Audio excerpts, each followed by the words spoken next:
Well, it is a very, very beautiful, very early morning here in Adelaide, Australia, and we've both just recently woken up. But we're keen. We're keen to have this chat. And the topic for today's show is the big picture.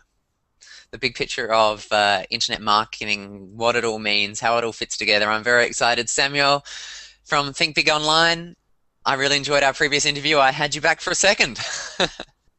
Thank you. It's awesome to be back. I think we've got a lot of value to share and add to people's lives. So bring it on. Let's do it. Let's do it. I was very impressed with you, and I have to say up front, I only invite people to come back who I really respect and so on because there's a lot of people who want to be on the show. So well done. And I really just to summarize our previous chat, just for anyone who maybe didn't see it. We talked about a lot of different things. We talked about the role of outsourcing and how Think Big Online uses the best of both worlds, the really high-end strategic thinkers here locally in Australia, plus combined with the power and the cost efficiency of an international team as well. So we talked about that.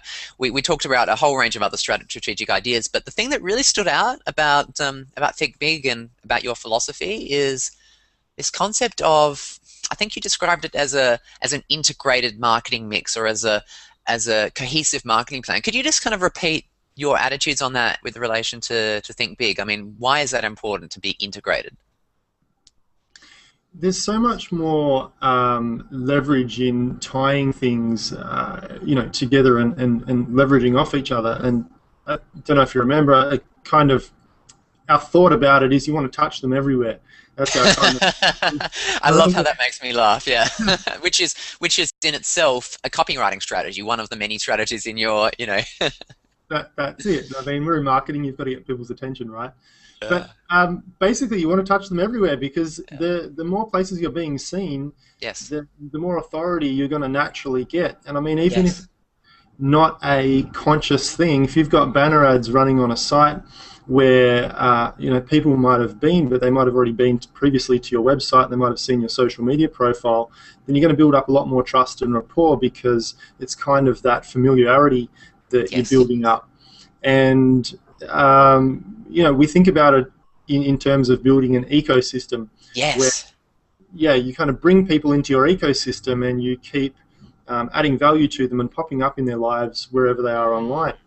And to Um, bring people into your ecosystem, one of the strategies is to respect where and who they are, and go into their ecosystem and I guess make a bit of a peace offering and say, hey, well, it may be hanging out in their particular circles on Google Plus, or it may be creating a LinkedIn group and building that relationship. So it's about kind of merging their life with your life.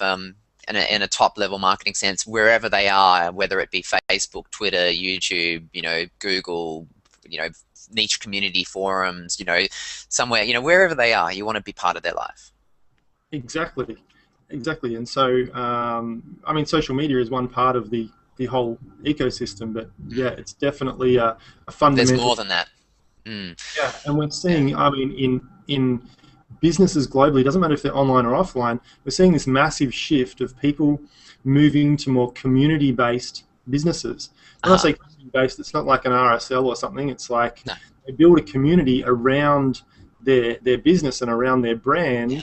and it helps with one, social proof and credibility, but two, it's bringing more people because like attracts like, and so Yes. it's more Yes. people that kind of think the same way, and they kind of congregate in the one place. Exactly right, and that's a great point. I mean, I have lived that through the startup club where, I mean, our first event was 7 people. Actually, no, the first event was 3 people, and then 7 people, and then 23, and then 56. Within 5 weeks, like attracts like. You find one enthusiastic internet marketing, enthusiastic business, and they know 5 others. And I experienced that with sharescene.com when I first started it when I was 17, having 700 people I had never met within a month, participating on the site. So I guess like attract likes, and we want to go in the ecosystem. So that's kind of the theme of today. I want to kind of talk about the big picture. So I'm just going to rattle off a whole bunch of different internet marketing concepts, and I'd love you to kind of add to them if there's any others that I kind of hadn't thought of. So obviously pay-per-click advertising, advertising on Google AdWords, Facebook pay-per-click, LinkedIn pay-per-click, Yahoo, Bing pay-per-click. So that's the kind of the paid advertising area. We're going to talk a bit about that. Then there's the whole realm of SEO, search engine optimization. So getting visits to your website through Google, you don't pay per click, it's all free. Well, it may take an initial investment, but that ongoing sustainable traffic. So that's that realm. Then we've got social media, so Facebook, Twitter, Pinterest, Instagram, YouTube as a community, all that kind of stuff. And then I guess we've got the kind of the actual website itself. So the actual experience they have with your website. So things like conversion rate optimization, landing page optimization. And then you kind of have the post website experience. So email marketing, autoresponders, that kind of thing. So that's kind of the really big picture. Are there some other pieces of the puzzle that we can add to that? Video, obviously, not many people know, but video is it's been exploding over the last couple of years. And I mean, I don't know what the current stats are, but I know probably about a year ago there was 3 billion YouTube views per day. Yes, and I know that YouTube is the second biggest search engine in the world. Google and then YouTube. That's it, and Google owns both of them. So there's another reason to be on there. But to put that in perspective, there's only 1.4 million videos uploaded per day. So that... Did you say only? That's quite a lot of videos. It is a lot of videos, but you put that in perspective to the 3 billion people that are viewing videos every day, or the 3 billion views. Yes. And what that tells us is there's a consumer's market. That's right. Yeah. There's a market where there's still a lot of space for you as a business to get your voice out there. There's a lot of consumers hungry to consume your content because whatever the factor is, 30 times or whatever. Yeah, even more. I mean, it's just a massive publisher's market, and so there's a huge opportunity there. And the other thing is, I mean, there's not really a big barrier to entry.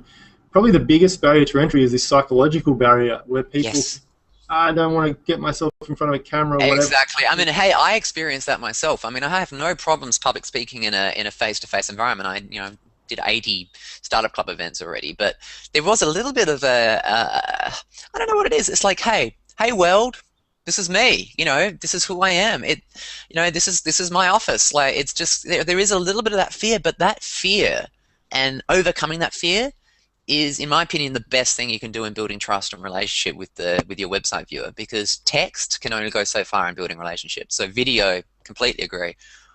Exactly, and it just adds another few layers of depth to it, and a whole lot more trust, because people are trained. In our life, you can see face to face. You can see someone, or you like them, or you think they're a liar, or whatever. So if they're putting out content about something, it makes it a lot easier to see, who's transparent and who's kind of authentic, and who's absolutely right. Making it.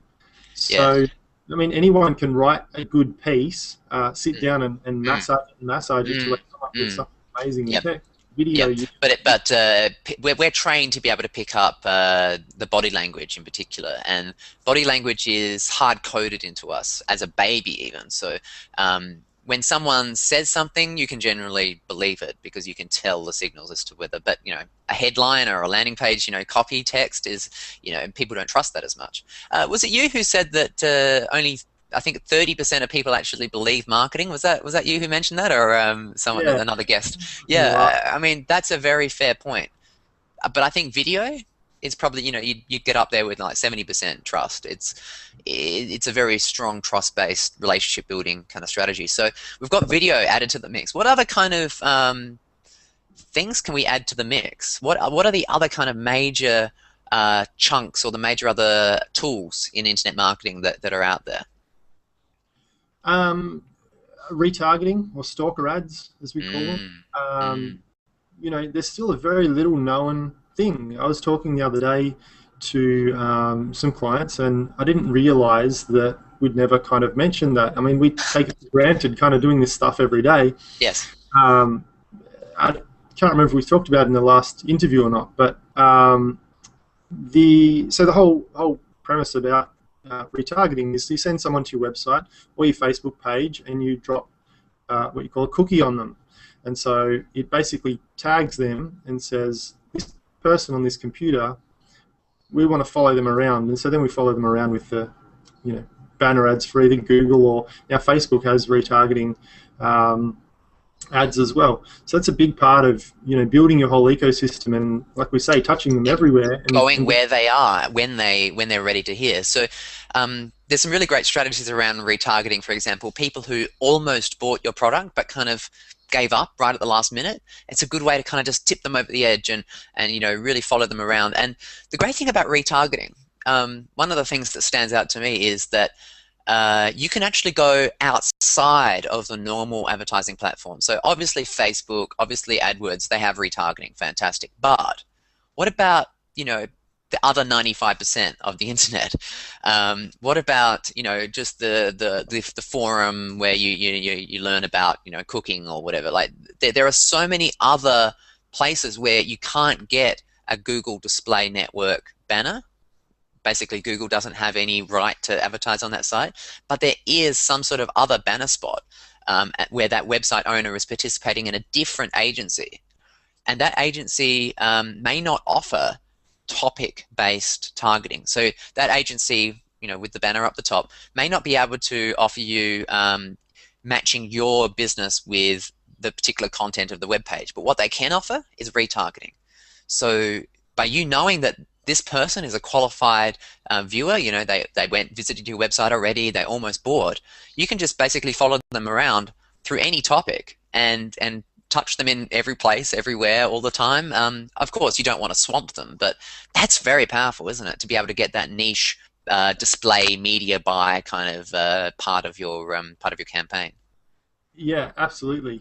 And it's so cost effective. It's probably the cheapest branding exercise you could do Yeah. anywhere. It doesn't matter if it's online, offline.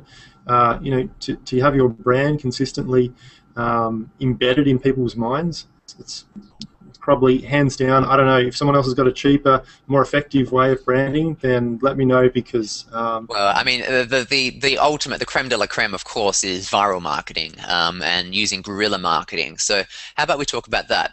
Viral marketing is more than just viral videos, though, right? I mean, you're aware of the whole, infographic kind of trend? Yep. Yeah. Yep. Can you just tell the audience a little bit about like what is an infographic and why are they viral? Like, why do people like them? What we're seeing over the last probably year and a half to 2 years, I mean, it's really kicked in probably the last year, Uh-huh. is people are more attracted to the visual aspects of a website. Yeah. Before, it was kind of just copy, and that's where you'd see the one-page, Mm. sales letter pages with the ugly yellow writing. Yeah, that are about basically, I call them skyscraper websites. Basically, where they're about 15 pages high, and you just scroll down. It says text. It's the hangover from the Reader's Digest style copy. The sales letter, basically. Yeah. I mean, a lot of people say, "Oh, they don't work. They're ugly. I would never buy something from that." Absolutely, they used to work. They still work in certain circumstances, but what we're seeing is a massive shift That's towards right. the visually appealing Yes. and visually inspiring kind of, Yeah. whether they're squeeze pages or whether they're websites or Facebook pages or Yeah. whatever it is. Yeah. So I guess infographics have probably helped increase that over the year. I mean, over the years, they're probably, I don't know, we kind of noticed infographics taking off probably start of last year or midway through the year before. Yes. But what an infographic is basically just taking generally just stats or little snippets of information Yep. and putting them into a nice looking graphic. Yeah. Which is, So basically, I describe it as eye candy. Really, what it does is it takes a blog post and it turns it into a picture where you've got little cartoon characters pointing at things, big numbers, quotes. It's a little bit like how a good PowerPoint presentation would look. So instead of having paragraphs of text, it's really, you're using visual to its full extent. So charts, graphs, icons, colors. You're using, a picture says 1,000 words. Well, an infographic says 1,000,000 words because it's very dense with rich information, and that's why it's so powerful. It's like bang, wow, I understand. I've learned a lot, and it was fun, and it was stimulating, and what happens is because you get that emotional reaction, you go, wow, that was cool. You just feel compelled to press that share button, don't you? Yeah, absolutely. And your explanation of that was so much freaking better than mine. Um, but yeah, I guess people get the picture now, and it's so tying it back into viral marketing, it's Yeah. about creating something. I guess it really boils down to whatever you create, it's got to be one, condensed, because people are Yes. becoming, there's so much stuff out there, whether it be advertising, Yes. content to consume. There's so much stuff out there. So, gone are the days where people would sit there and they watch a 10-minute YouTube video on something. You kind of got Well, to make things I, real. I've realized that with our TV show, both through just general knowledge as well as through experience, and we actually release our shows not as the 40-minute interview that we do, you and I. I actually slice it up into little 3, 4, 5-minute chunks based on particular topics, particular niches. So, last show that we did together, I sliced up the outsourcing topic because that was a really key topic. Then I sliced up the topic about integrated marketing strategies, and then I sliced up another topic at the end. So, that's how people want to consume topic. They want exactly the answer they want when they want it, and only as much time as they absolutely have to. Mm. And it's yeah, it's just going to keep increasing as technology keeps moving. Like, I mean, you've got phones at the moment, like mobile marketing is just Uh, going nuts. how did I forget that? Yeah. Actually, Um, I interviewed Will Critchlow from Distilled. Have you heard of Distilled, the uh, SEO company? yeah. Yeah. Um, I interviewed him last night. He had an interesting opinion on mobile. He actually felt that it wasn't actually mobile which was booming, right? He actually, I'm paraphrasing, and I'm hoping I'm going to respect his opinions. He basically saw it more as a convergence where desktop is becoming more like mobile and mobile is becoming more like desktop. And I thought that was actually a really powerful concept where eventually it's all going to become one. Um, I mean, yeah, you're seeing. I don't know if you've seen those flat top. I don't even know what the word is for them, but it's basically like a tabletop where you've got. Microsoft Surface, yeah, Yeah, yeah. yeah. Yeah, so I guess that's kind of like a hybrid, except you can't really carry them around in your pocket. But it's about that immersive. What's the phrase? You can have a house where the speakers, the sound, the doors, the locks, the lights, everything is integrated. I can't remember the exact phrase in architecture, but basically your entire life is a mesh of even your fridge is connected to the internet, and it can give you dietary recommendations and so on. It understands you, and it can go as far as your toilet doing chemical analysis on your urine, saying, hey, you haven't drunk enough water. Like some people find that really scary. I actually find that inspiring and exciting. Not the urine part, but the rest, because it's about how can technology make life, the quality of life, better by helping you and saving you time and knowing you and helping you like an electronic concierge. Yeah, I mean it is very exciting to to think that we can do that, and your fridge is going to be self restocking in a few Yeah, years. yeah, When you're running low on milk and automatically order it absolutely. from your Yeah. supermarket. Your delivery Have will you? come. I mean, BMWs automatically schedule their next service. There's actually. Have you heard of the Dollar Shave Club? No. It's not not in Australia at all, but it's massive in America. It's a fantastic case study. I'd really love you to look into it from an internet marketing point of view. But what they do is they sell razor blades. I could do with one at the moment. As I said, just woke up. Um, they sell razor blades on a subscription model. So it's a little bit like software as a service, which is again one of those major trends that we probably should mention. It's a little bit like software as a service, but it's shavers as a service. So you get every month 4 shavers, which is the average typical, that a man or a woman or whatever buys. And because you're basically showing a sense of commitment and loyalty to this club, you're able to get these shavers basically for half the price, because their acquisition cost or their ongoing marketing cost is incredibly low, because it's a continuity income. It's an ongoing loyal customer, guaranteed, and it's automatically billed through the credit card. They don't have to give the supermarket a cut, direct to your mailbox, and incredibly profitable, incredibly viral. It's just a really interesting business model. And that's the kind of thing where you're saying restocking the milk. Well, who's to say that we're not going to have automatic push-pull kind of purchasing on all sorts of things? There's actually subscriptions by socks. You can buy clothes by subscription. It's all sorts of amazing things. So entire business models are changing now because of the internet. Yeah, and I guess coming back to what we're talking about, the infographics and the viral stuff, it's part of it is convenience. It's about the condensed nature of like an infographic or a short, really punchy video. It's convenience of being able to learn or consume something funny or whatever it might be in a very short space of time, because I think a lot of people are waking up to the fact that you kind of only get one life. You've got to spend your time. You got to choose where you spend your time, and people kind of want to get that emotional high, whether it be playing something and getting that light bulb moment, or watching some stupid cat video on YouTube. They want to feel something. They want to be engaged with their life. And hey, can I give you an example? Pinterest. I'm hoping that quite a few of the audience have heard of Pinterest, but many probably haven't.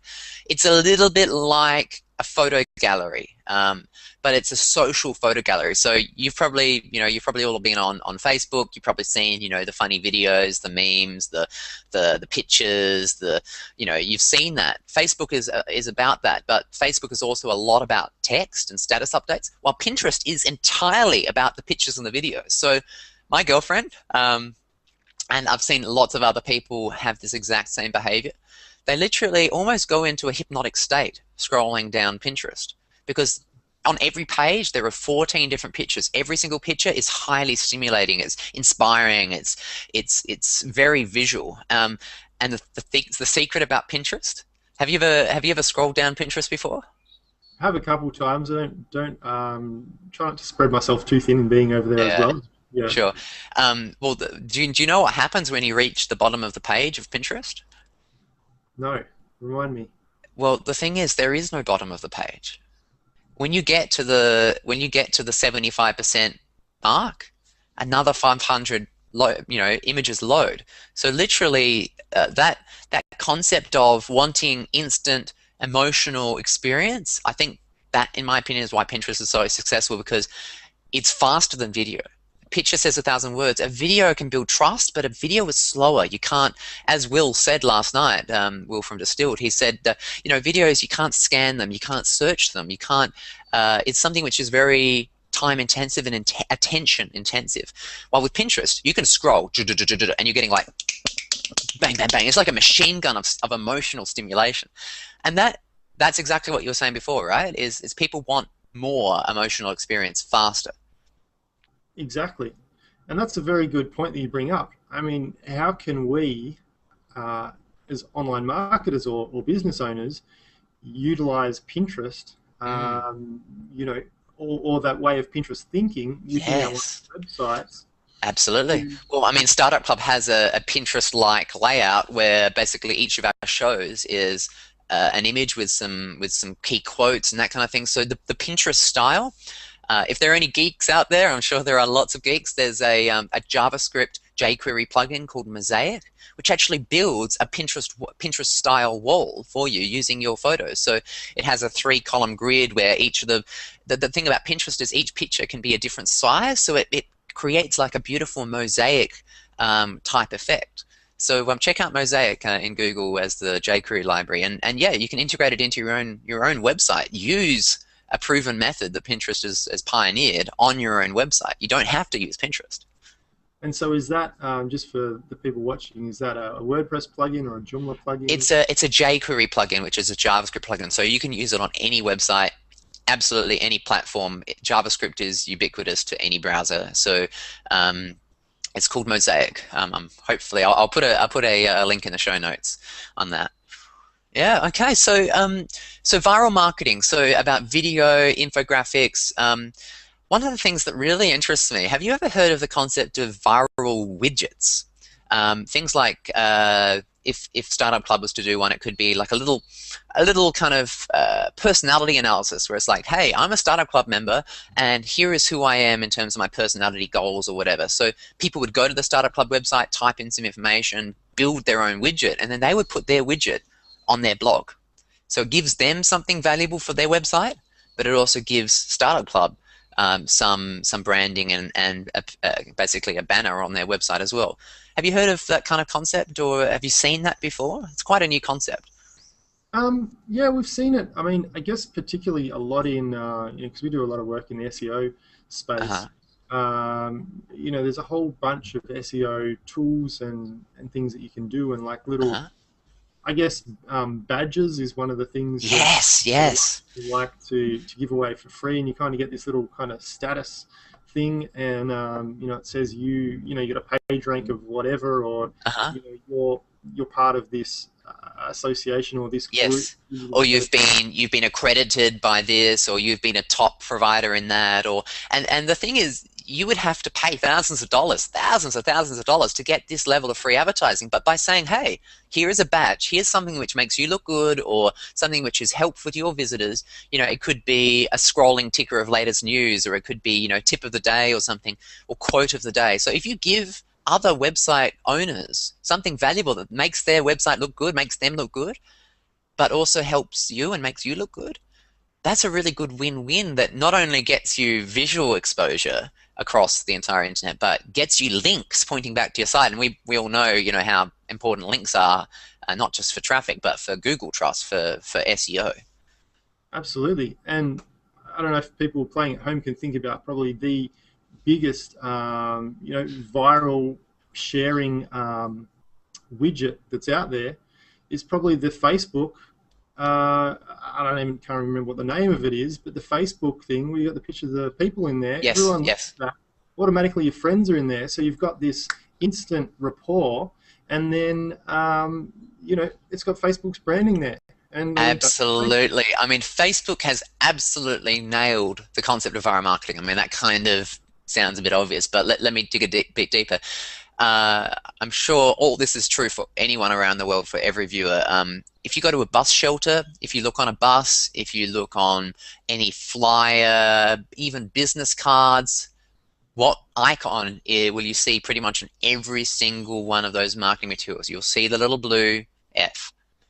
yep, Did Facebook pay for that? Did Facebook pay for that continual multi-touch? Like, this isn't just touching them everywhere all the time. This is culture. This is a major cultural change. That little F, that little blue F, and of course the Twitter, and sometimes you see YouTube as well.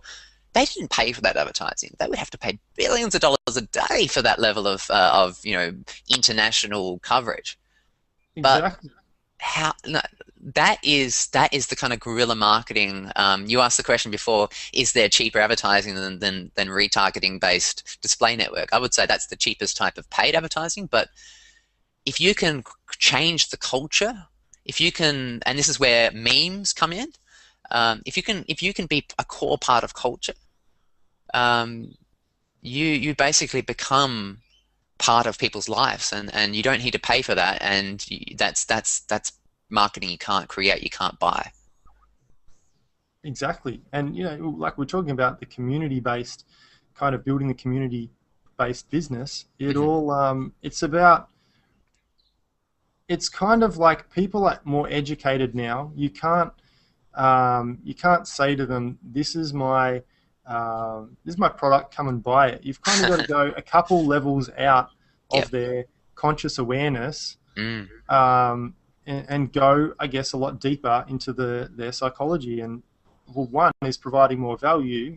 Back in the day, there used to be people that could sell, particularly in the internet marketing space, could sell a whole bunch of nothing for a Yeah. very, very high price. Whereas these Yeah, days, just because there was a big audience. I mean, you mentioned that it's a publisher's market on YouTube. Back in 2000 or whatever it was. That's why the gold rush happened. Is just because there was so much opportunity for so little effort, and people would buy things for no good reason. mm. So what haven't we covered yet?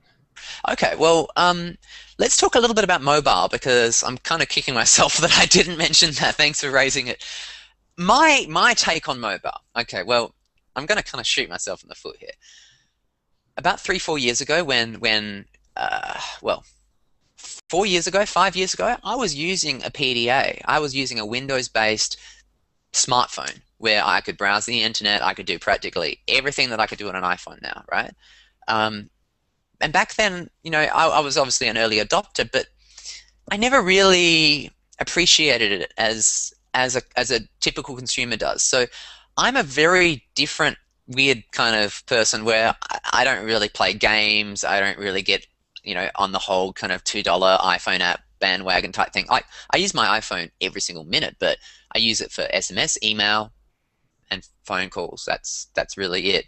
So that's my take on mobile. I never really understood it, and to date, I probably don't have as much experience in it as I'd like. I mean, what's your take on it?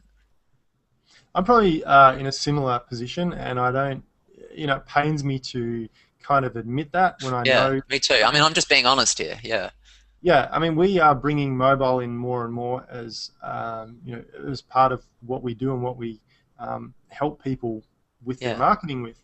But like, I'm going to the US next week to some conferences over there. But just looking back, even from last year at some of the similar conferences, and the stats that are being released about mobile is just ridiculous. Like, yeah. You almost think that there's like a decimal place wrong. Like things are doubling each year. It's just insane. yeah, and it's like I can't remember how many billion people have phones at the moment. It might be Mm, something like around 2 billion. They're yeah, expecting that to double mm, over the next year or two. yeah. So, And you there are know, countries where people are just like, for example, India. It's a great example. Countries where people are skipping from being, let's say, an offline, off the grid type person, so no internet connection at all. They're going straight from that, the rural village kind of stereotype, all the way to having a mobile. They're skipping the desktop. They're yeah, skipping the laptop.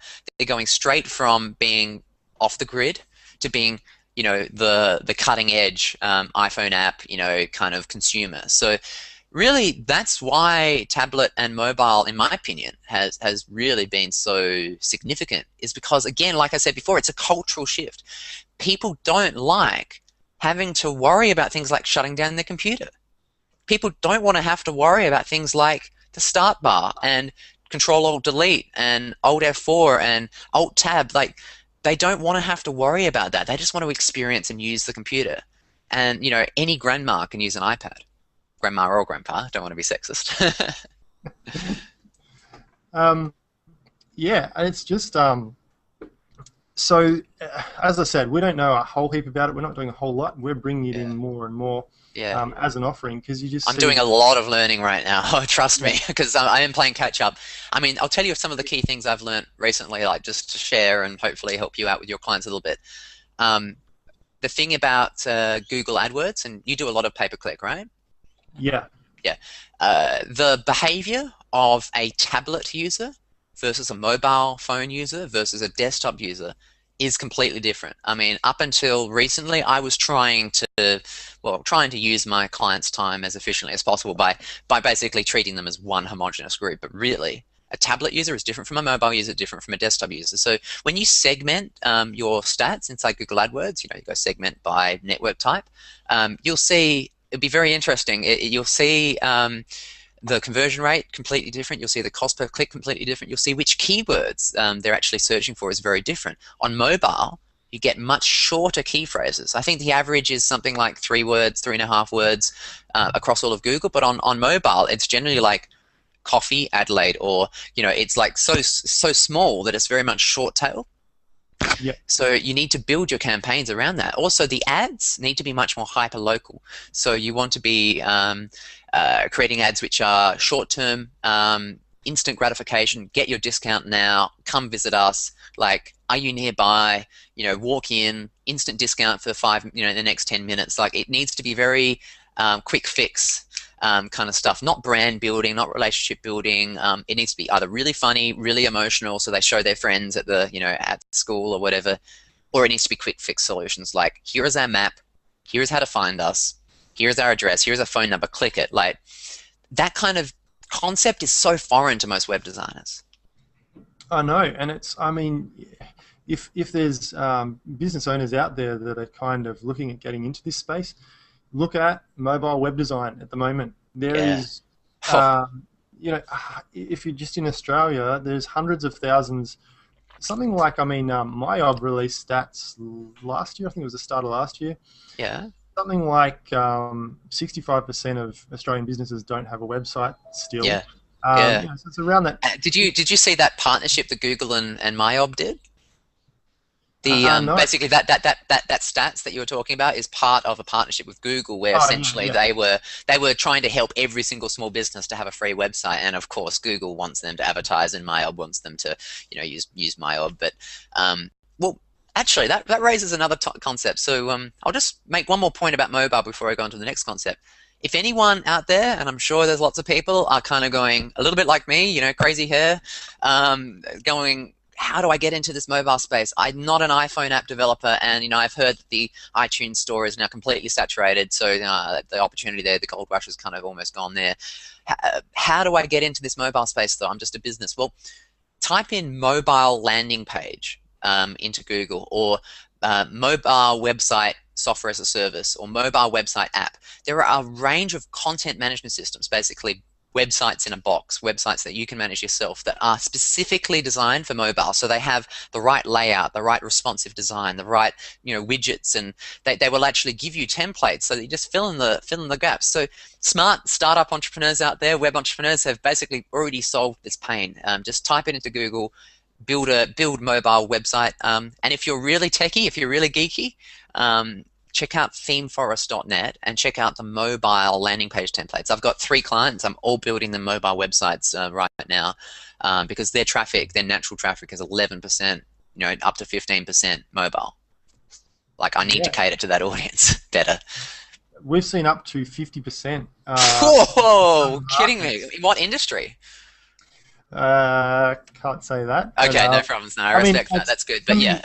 Can be we don't have clients just in Australia too, so it's probably more the overseas ones that are out there.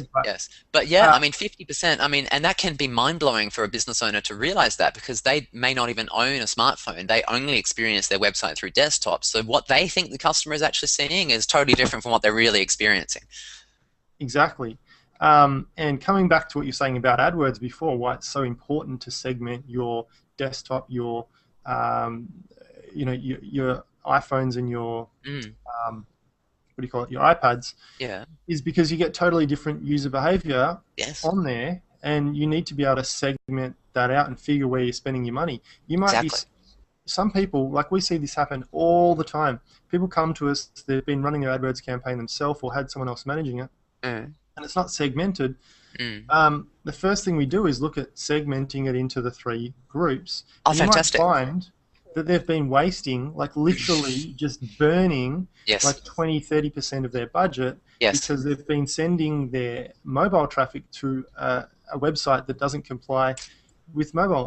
That maybe doesn't even work, that you can't even click the button because it's got some sort of flash or something like that. So that's really, I think I'm so glad that you're already doing that, and I'm so glad you made the point even stronger. Look at how you're spending your paid advertising. Look at the cost per lead, cost per conversion, whatever you call it, for each of the different segments. And another little tip that I only just 2 years ago kind of discovered is the importance of looking at search partners versus search. Have you heard of the search partners versus search kind of concept on AdWords? So basically, there's Google. Obviously that's like the mothership. But then there's all these other places, like I think, correct me if I'm wrong, but like I think AOL.com, and there's all these hundreds of other little search engines that have their own brand, but they use Google and they also display Google ads. So really the Google search engine and then all of these hundreds of other little micro search engines that are using Google's technology, they're two totally different mindsets, two different qualities of visitor, and you can market to the search partners at very, very different rate. You should be marketing to them with different copy because generally they're well, how do I say it? They're people who aren't. They're generally people who have installed spyware on their computer. They've installed toolbars, which means maybe they're not a corporate type user. They're like someone who doesn't really understand computers very much. Yeah. We see, as a generalization, we see a lot cheaper traffic and a lot cheaper conversions from the partner network. Exactly. But lower quality as well, would you agree? It depends. Some markets we've seen, like the actual conversion to call or to email or even to sales. Sometimes we've seen them, the acquisition cost a lot lower. Wow. So there is opportunity. I guess, yeah, you're right. That's, now that I think of it, it probably, the fact that I had that kind of belief that the search partners was lower is probably because most of my clients are in that kind of corporate, high-end, premium business space where Google is going to be better than the search partners. But if you're promoting something like, I don't know, a game or something which is more consumer, movie tickets or whatever like that, that would probably actually work better in the search partners because the quality would actually be slightly higher because that's the demographic. It's less corporate, more kind of consumer, teenagers, that kind of thing. And also cheaper cost per click, so your overall conversion is actually maximized on both ends of the coin. Exactly. It's kind of similar to the Yahoo.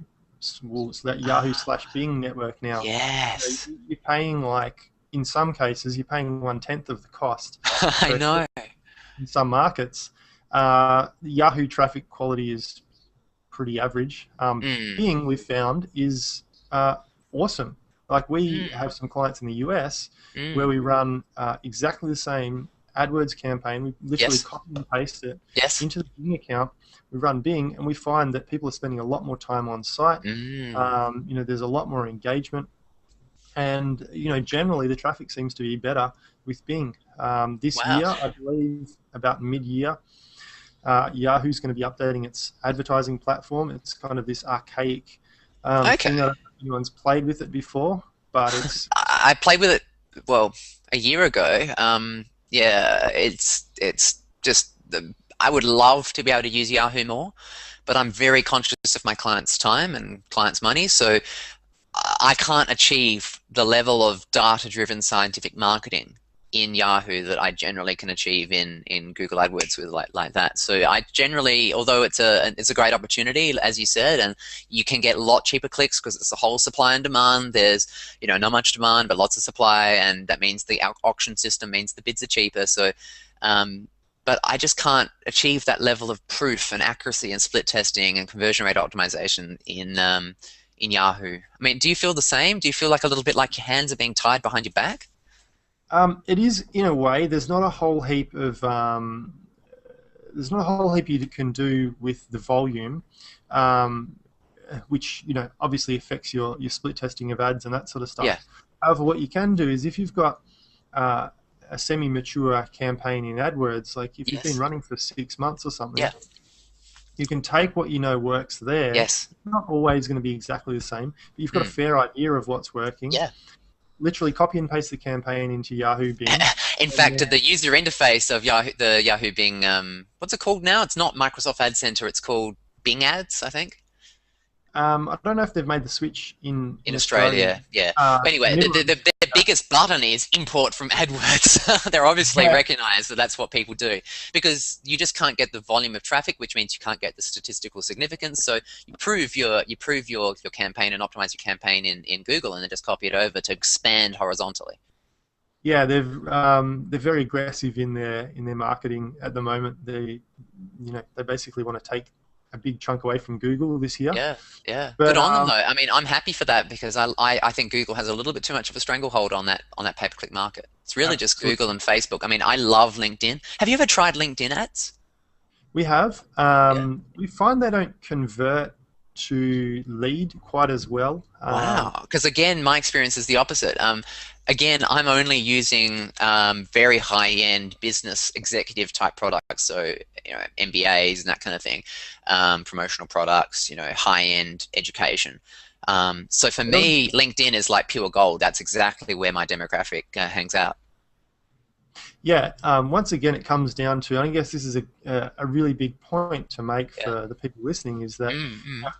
just because something works on one platform in a particular market Yeah. doesn't mean that it's going to work on another platform. So, like we're talking about the Yahoo Bing, Yeah. I know, for example, their demographic is highly finance, business kind of orientated traffic. Like they send us stats, and so if we want to sell shoes on there, or um, say, for example, in our market, if we want to advertise for SEO, web Yeah. design, that sort of stuff, there's not a whole heap of traffic, but they say that their main demographic is kind of people interested in finance related stuff. So Okay. jumping back to LinkedIn again, I mean, we have seen really good quality leads come through there, but in Yes. terms of our, like we give away, say for example, one of our free reports that we give away is Uh-huh. an SEO report on how to hire an SEO company. So the things to look for, Nice, so nice. people kind of don't get caught out in. Yeah, yeah, that sounds good. So can people get that report still from your website? Yeah, so if they go to bigbigonline.com, they can download that report. I'm trying to try to find it. Do you roughly know where they can find it? That sounds really good. I actually kind of quite interested. In resources, maybe? Free SEO report? Yep, is it under resources? If not, Yep, just so go the to. resources tab, free SEO report. Shocking secrets that SEO companies hire from you. I think this kind of thing is actually really handy because you are being honest and transparent. And you're basically saying, hey, I'm in the industry. I know that, other people out there will promise the world. They'll say things like, we guarantee you a #1 position. And it's like, well, no, you don't, because there is no way you could possibly guarantee that Google, you could equate it to the, um, hmm, I was about to say something a little bit offensive. Google basically is a little bit of a dictatorship, and it's you don't have any control, you don't have any say. So to say that you guarantee something is just despicable business, in my Yeah, opinion. and not even Google. Like I've seen people market in the past, SEO companies, and they Yeah. say, "Oh, we've got relationships with people at Google, so we can Oh, get you bullshit. higher up." That Yeah, probably means that well, no, either it's completely false or it means that they've been AdWords certified or something. yeah. I mean, Yeah. we have relationships with people at Google as well. We don't market the fact that we No. that we have that, or Because that we that can. implies that you're willing to do something unethical, and that your friend from Google would be willing to do something unethical that's outside the bounds of what they're allowed to say and do. I mean, and I don't want to work with anyone who's like, hey, I have the back door. It's like, hey, if you're willing to go around the back door for me, you're probably willing to go against me as well. And I don't want to work with someone who has that kind of flimsy ethics. Exactly, exactly. So the I can't remember how we got to the free report, but Yeah. basically that's why we created that, is kind of to build trust with, Mm, uh, with our followers. And it's totally, I've tried to write it from a totally neutral perspective. yeah. Um, not the kind of, we'll give you a free report and Yeah, here's a I'm sales. really curious. Can you tell me another thing that's in the report? Just one more little tidbit. I don't want you to give it all away. I want to actually sign up to it, but actually, I'm going to do it right now.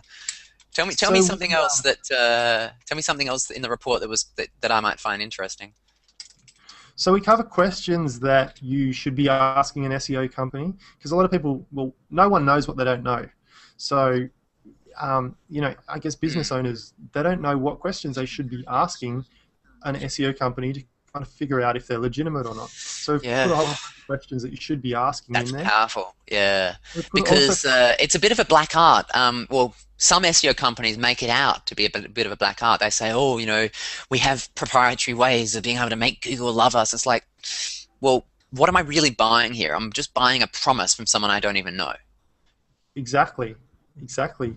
On the flip side, we put the do not ask questions. I kind of thought, we'll flip it on its head, and these are because what I've found by looking at other people's marketing Yeah. um, is that they already know what your objections are going to be, and that, and they can Ah. they can pigeonhole you into their sales funnel. Yes. If you hand them exactly the question they want you to ask so that they can, they've been practicing. You need to ask them questions that they're not prepared for. Is that what you're saying? Exactly. Yep. Wow. And you give some of those questions in the report. I'm going to have to check it out. Honestly, I'm quite curious. I'm interested to see how well I could respond. Can you try to ask me one of those tricky questions and see how I respond? I'm kind of curious. Oh God, I can't. It's been so long Can't since remember I. them? Maybe Um, next interview. yeah, sure. Okay, But perfect. and bringing that back, I mean, not just what we're talking about on how to do tactics and things, but more people that are watching these interviews that you do should be looking at how you do things. So, for example, we've created this report from a total neutral perspective, Yeah. but how can the people watching this create something that kind of shakes up the market and does something different to what everyone else is doing? Because there's no one out there. When I created this report, Mm. probably just over a year ago now, no one in the industry had created a report on how to hire an SEO company. Okay. Um, and so, it kind of positioned us a little bit differently. Yeah. Uh, Well, it's that transparency that I'm trying to I guess from a strategic point of view, this TV show is really designed to say, hey, this is Jeff. I'm not wearing a suit. I never wear a suit. So why would I dress up in a suit? Like, this is me. Like, hey, I haven't cut my hair recently, but I don't care. This is just the genuine, honest Jeffrey. This is what you see is what you get kind of thing. And by you doing that report, it's kind of a little bit like saying, hey, well, I'm willing to kind of level with you and be genuine. And that's actually the advice that Will Critchlow last night gave me. He said, make sure that you're writing and you're communicating and you're interviewing your guests as if no one is watching, yeah, as if no one else mattered. This is just about you and Samuel having a good time. And honestly, that's all I care about right now. I mean, if people watch the show and enjoy the show, that's fantastic. That's also my mission. But really, the top priority, I actually even remember the moment when I realized this about 2 years ago. My top priority is just to learn and improve my skills by meeting amazing people like you who can stretch my mind. And Will basically said, hey, if you're doing something which serves you and serves a very small group of people around you who you respect, then that's going to be true value that you can share rather than being an actor and trying to say, hello, welcome to the Starter Club TV show. That's not. And by you being doing this free report, it's kind of like you saying, hey, this is my genuine voice. Hey, I am aware that there are competitors out there and I'm trying to help you. and like it comes back to what we were talking about before with the community-based kind of stuff. We're going to Mm, see so many massive corporates going down over the next 5 to 10 years yes. because of the entrepreneurial, genuine, down-to-earth kind of types of people Uh-huh. like us that are just doing stuff. They're not manufacturing this fake, Yes. and that Yeah.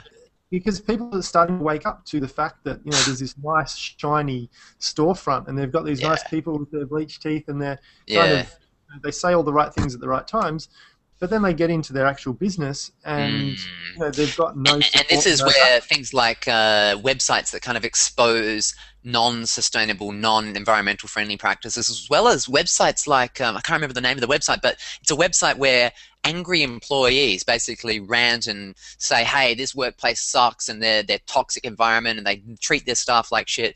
Like, basically the power of the whole social media kind of trend is making things a lot more transparent. I mean, look at Facebook pages. The Applebee's case study that just happened recently, where there was a controversy about a staff member being fired and exposing privacy of customers. Like, overnight, their entire business changed because of that.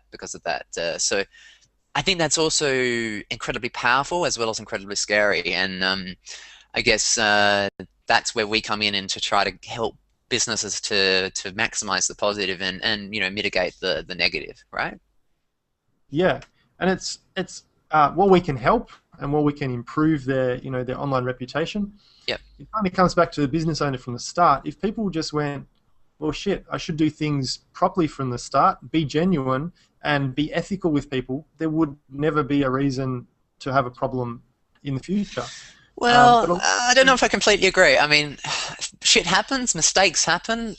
Sometimes you make big mistakes. I mean, I've been very lucky. I haven't made too many big ones, but I make the occasional mistake too, and it's embarrassing and it's difficult and stressful and it's shameful when you make a mistake and you're called out on it. But if you're genuine in responding, I guess what you're saying is that that's the best possible strategy. It doesn't necessarily solve things like that, and it doesn't necessarily prevent problems like that. But if you level with them, are you saying that that's the best strategy? You don't need to overthink it. Yeah, and I guess mitigation is not totally you can never have 100%. Mm, Not everyone in the world is going to like you. Doesn't matter who you mm, try to become, yeah, and it yeah. comes back to you. Talking about being authentic, and you've got your hairstyle, and you're just woken up and we're doing an interview. Hey, I'm Um, not. I don't need to put on makeup or dress up or anything like. This is me. I want you to that could be see. cool though. What's that? Sorry, That could be cool though. makeup. Makeup and I've actually seen a TV show which I really respect, where he's a business coach, like an inspirational speaker, and he has this dramatic flair where he dresses up in wigs and he pretends to be a wizard, and I would love to have that level of guts. I'm gonna get there eventually. maybe next episode. Maybe. Well, give me a few weeks. Yeah. So the mitigation thing. I mean, like I was saying, it's just kind of it's really simple. If Yeah. you're going to make a decision in your business, whether it be hiring an employee, firing an employee, changing the direction of your business, whatever it is, if you think about the whole picture instead of just thinking about your short-term needs. I Mm. mean, we're dealing with we're helping out another internet marketing company at the moment because basically what they've done is they've gone and they've oversold themselves. They've gone Ooh. out, they're fantastic people selling on the front end. They run. So very aggressive marketing without respecting their capacity. Yeah, exactly. And they've got no fulfillment. They haven't Oh. delivered on what they sold the clients, and now their reputation is, you know, down the gurgler. Oh no. But they were so. I said to them, well, why? How did this happen? They're kind of like, well, Mm. we just focused on bringing in more money and this sort of stuff. I'm like, Yeah. but eventually it's going to run out. So, like I say, it comes back to a simple way of thinking about it. Yes. Is this going to be sustainable for the Yes. long term? Um, Mm. if you're going to sell something to someone in a particular way, think, would I sell this to my grandma the same way? Exactly Uh, right. if I'm going to Would write, would I buy this product? I mean, would you eat your own dog food kind of thing? yeah, exactly. And I think it's probably a good time to wrap up. I always like leaving the audience hungry for more. So I would love to do a third interview with you in a month or so, or keep the ball rolling because I really enjoy these chats. So just to reiterate, your name is Samuel Junghenn. Excuse me, Junghenn, it's kind Junghenn. of it's Junghenn, but we've Junghenn. Australianized it, so it's Okay, Junghenn. okay. Is that like Swedish or something, or German, yeah, it's like German? Fantastic. 7, 8 generations up, but yeah. Okay, yeah. And what position do you have at thinkbigonline.com? So I'm managing director at Think Big Online, Okay, and cool. Were you involved in it right from the very start, or? yeah, so it's my business. It's my baby. I started Oh, it. really? Okay, so you're pretty much the owner as well. Yeah, Okay, fantastic. And just to kind of summarize again, you do pretty much everything in terms of internet marketing, which I think is your strength. And I mean, I kind of position myself as the one-man band. I think I actually say, what is it? Music is my marketing. No, marketing is my music, and I'm a one-man band, or something like that. Like, I love being able to do a little bit of everything, and I think I respect you because you're the same. So you do pay-per-click advertising, SEO, a little bit of web design, even. yeah, we do Yep. quite a bit of web design. We've got Yep. a full-time team of 5 or 6 now, I think. Okay, well, a little Uh, more than a little bit. You do things like strategic planning, actually trying to work out, are you actually going to attract too many customers too quick? Things like the whole group buying, Groupon and Scoopon and Living Social, like they have destroyed businesses because of the exact problem that they've also done a lot of good for businesses as well. Don't get me wrong, but having someone like you to guide someone, be the captain or be the navigator, and say, hey, you know, yeah, you probably will absolutely go viral, but what would that mean to your servers, to your business, to your staff, to the culture? What would that mean to your suppliers and your wholesalers, and how you need to kind of think more than just, hey, let's just try to make some money. Like, what does that mean? How much is too much? So I picture you as quite a strategic guy. What else do you do? Email marketing, video email, marketing. Do you do video marketing? No, not so much email marketing. What? we don't do a whole heap. more email marketing is kind of in the lead generation and automation. Okay. So it might be like we're doing Well, a that's putting a the lot of most powerful aspect of email marketing. What else is there? I mean, the ongoing relationship building kind of aspect of email marketing you don't do a lot of. yeah. I mean, I guess in terms of buying email lists and renting email lists and that sort Oh of no stuff. no no no no no no hell no! I've never done that in my life, and I would never do that. No no no. Email marketing is only valuable if you're doing it with a loyal audience who has a relationship with. Like if you do basically spamming, nah nah nah nah no no no. Yeah. Yeah, absolutely. I mean, Um, yeah. And video marketing, I mean, do you have the potential to be able to actually get a camera out and help clients to film themselves, or is that someone you kind of partner with someone else, or? we do some stuff. You can probably see in the background there. We've got a green screen Yeah, yeah, of course. Yeah, what am I using saying? lights and stuff. We also do animated videos. Really? So Like um, After Effects kind of animations? kind of like similar, kind of like your South Park kind of. Oh, really? So explainer videos. I've got a whole bunch on Yeah, the Startup Club YouTube channel to explain Startup Club. Hi, this is John. John likes business. That kind of thing. yeah. So creating fun sort of sales videos, Yeah. do that sort of stuff as well, and affiliate marketing. Okay. I was an affiliate for quite a while, and then Are you talking like clickbank type affiliate marketing, or like tell me a bit more about that? Because that's something I don't. I do enterprise partnership development. I would never call it affiliate. I would call it, reseller, or I would call it white label or something. What kind yeah, of level of affiliate do you do? we kind of put it under sort of under the same banner of affiliate and joint venture partners. It depends Yes. on the business. I mean, say for example, if you're running an e-commerce store, then it's kind of straight out affiliate. But then Uh-huh. it's kind of joint venture because you might partner with someone who's got the same target market, Yeah, introduce them to your affiliate program, and then exactly. help them to promote you for a profit share. Yeah, I mean, hey, what we're doing right now is a partnership. Like you're giving your valuable time, your valuable, knowledge. Basically, I consider this free consulting to the audience out there, which I think is very, very generous of you. I mean, I know you're not holding back. Well, you probably are holding back a little bit, as am I. But basically, this is partnership, but no money is changing hands here. Like this is joint venture without it needing a contract. So there's a lot you can do in the realm of affiliate without needing to go down the same kind of cash for comment kind of path. Yeah, and I mean, maybe it's a whole nother episode, but Yeah, absolutely. Let's talk about that another time. Well, hey, I've loved this episode even more than last time. I just love talking about the big picture and how all the pieces kind of fit together.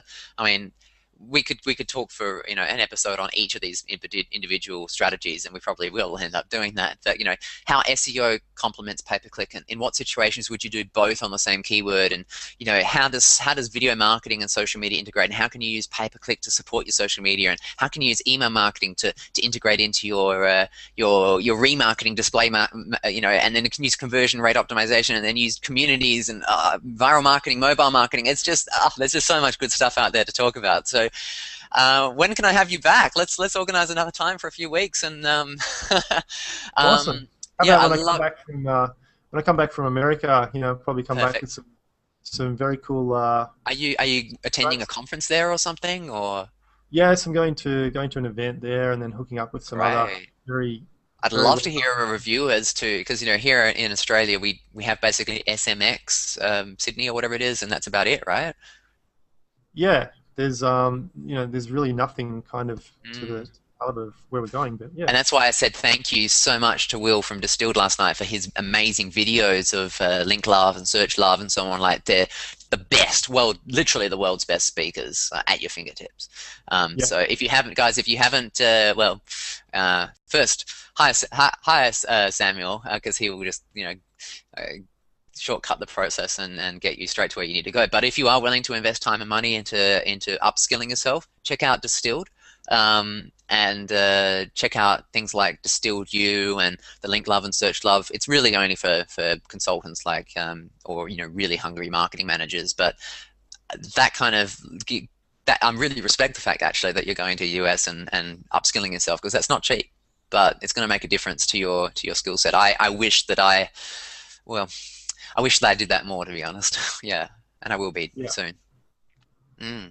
Perfect. Awesome. Well, thank you again, Sam. I really enjoyed it. I hope the audience did too. And let's meet up again for another chit chat about all the good internet marketing stuff out there.